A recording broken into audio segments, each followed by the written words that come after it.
在中文里，疑问代词可以用在陈述句中，和我一起看看吧。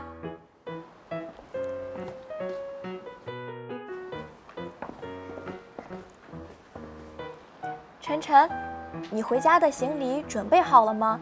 别又忘了什么东西。当然，你呢？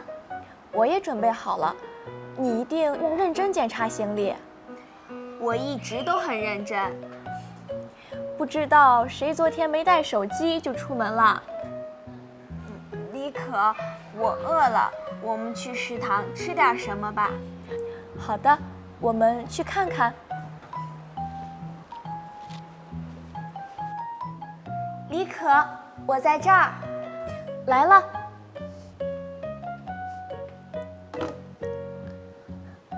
刚才买饭的人特别多，我不知道踩到谁了，我还没说对不起，他就走了。是吗？他可能着急去哪儿吧？也许吧。我们吃饭吧。现在我们知道，疑问代词可以表示虚指，我们用谁、什么、哪儿作为例子，代指不确定、不想说、不能说及不必说的人或事物。比如，刚才买饭的人特别多，我不知道踩到谁了。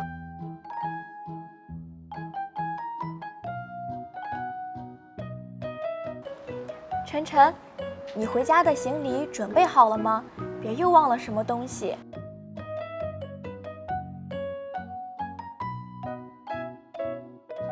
他可能着急去哪儿吧？